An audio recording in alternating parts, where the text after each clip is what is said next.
When socialite Hope Cooke married the Sikkim crown prince, many expected her to be the next Grace Kelly. However, dark rumors soon emerged regarding the true motives behind her marriage. Hope Cooke is a notable figure in American history. Born into wealth, she gained international tabloid attention in the 1960s after marrying a Sikkim prince, giving her an uncommon royal title for an American. While the wedding was celebrated, it was quickly followed by a series of unsettling events that Hope could not hide, even while living a lavish royal life. Hope Cooke was born on June 24, 1940, in San Francisco. Her father, John J. Cooke, an Irish flight instructor, met her mother, Hope Noyes, on the job. Cooke's mother was an amateur pilot and the daughter of a wealthy shipping magnate.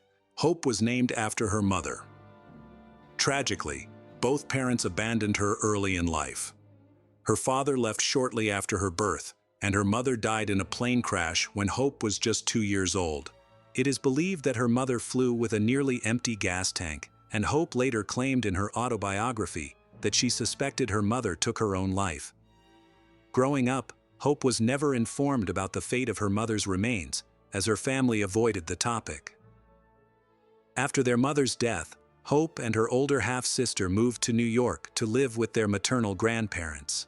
However, their grandparents were not nurturing and kept the girls in a separate apartment across the hall. Despite their wealth, Hope's childhood was far from comfortable.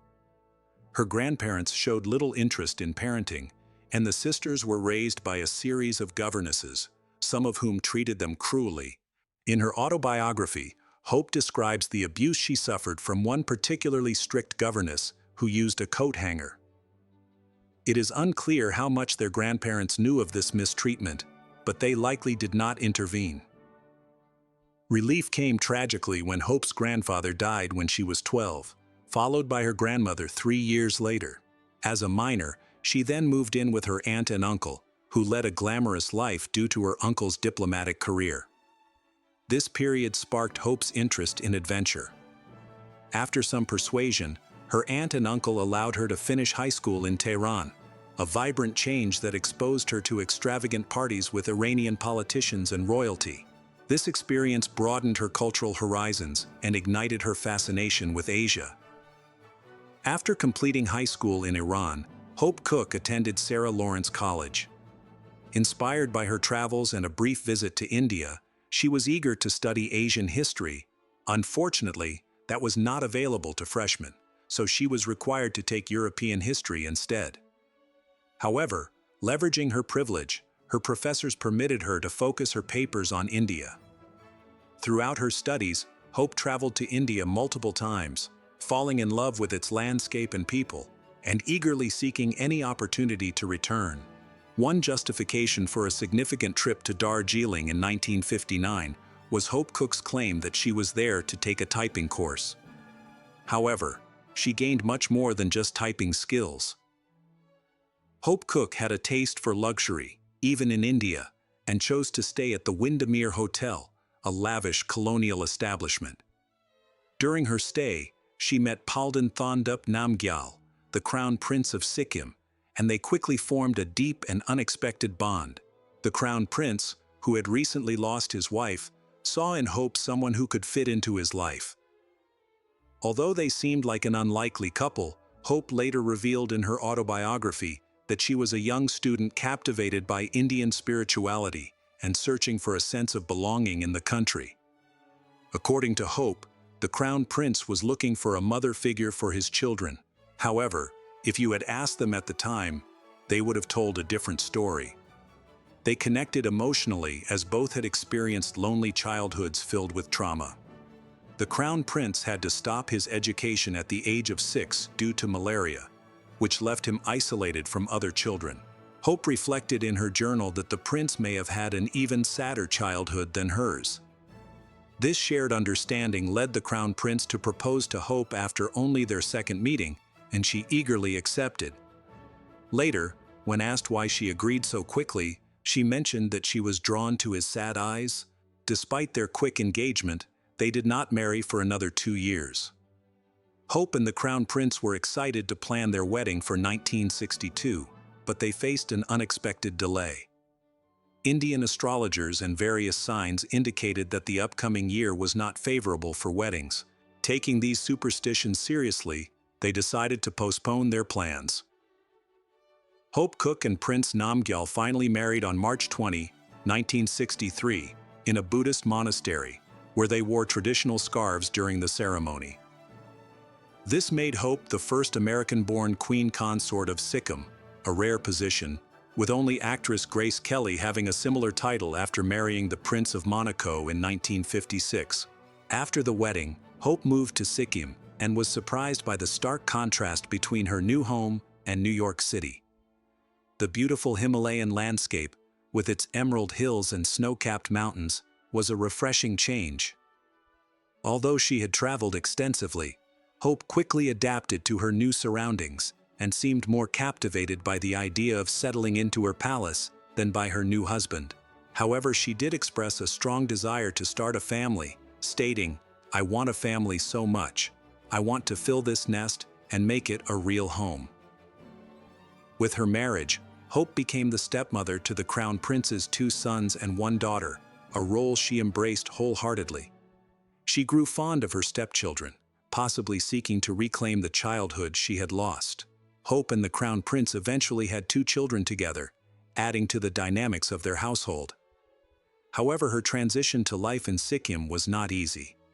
As an immediate public figure, she faced skepticism from the local population, who were wary of an outsider potentially influencing their politics for her own benefit. Hope Cooke took significant steps to reassure the Sikkimese people of her loyalty. After marrying the Crown Prince, she made a bold move by renouncing her U.S. citizenship to signify her commitment to her new identity. This action was met with criticism from some American politicians and her former high society peers. As a result of giving up her citizenship, Hope was removed from the Social Register, a directory of prominent American families, marking a symbolic rejection by her old social circles. While some publications condemned her actions, many others celebrated her story. Media outlets worldwide reported on her marriage, turning her into a sensation. Notable publications like National Geographic and The New Yorker featured her and the Crown Prince, highlighting their wedding and travels to the U.S. Although her husband was Buddhist, Hope chose not to convert, which was puzzling since she had been interested in Buddhism since childhood. When she met former U.S. Secretary of State Henry Kissinger, he noted that she seemed more Buddhist than many locals, a positive image for the wife of a crown prince. However, her role would evolve further. 2 years after their wedding, Hope's husband was crowned Chogyal King of Sikkim on April 4, 1965. Influenced by Hope, he became a relatively progressive ruler, leading the country into a period of cultural growth. Sikkim's literacy rate and per capita income surpassed those of neighboring countries, including India. Although there were concerns about potential annexation by India, the Chogyal managed to maintain the nation's independence for the time being. However, behind the scenes, their marriage was far from perfect. Despite his progressive public persona, the Chogyal struggled with heavy drinking and had a reputation as a womanizer. Hope Cooke witnessed her husband's darker side early in their marriage. She had brought her record player to the palace, which she cherished as a connection to the West. Shortly after their honeymoon, an argument erupted when the Chogyal discovered she hadn't cleaned the refrigerator, leading him to throw her record player out the window. Their marriage faced numerous challenges, and it was clear to many that it was difficult. In her autobiography, Hope revealed a painful truth. Her husband had been unfaithful throughout their marriage, having started an affair with another woman before they wed. He kept letters from this woman, which Hope would read when she found them. When she confronted him, he dismissed her concerns. Hope also sought affection outside her troubled marriage. During a solo trip to New York, she rekindled a romance with a childhood friend. However, this affair weighed heavily on her conscience, leading her to adopt unhealthy coping mechanisms. Struggling with her loveless marriage and precarious political position, Hope began to drink more frequently, consuming beer in the morning and switching to whiskey by noon. This habit became routine, and she also developed a dependency on Valium, which caused her to spend days lounging in bed. The pressures Hope Cooke experienced at the time were minor compared to what lay ahead, though she was unaware of this. She had married into Sikkim's royal family during a turbulent period for the country.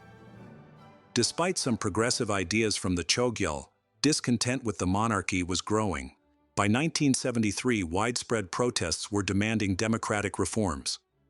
Sensing the country's unrest and her husband's diminishing power, Hope tried to engage in politics in her own way. As a talented writer, she penned an article advocating for the return of Darjeeling, which had once been part of Sikkim but was now in India, to Sikkim's governance. She claimed that all land within Sikkim's original borders rightfully belonged to its ruler.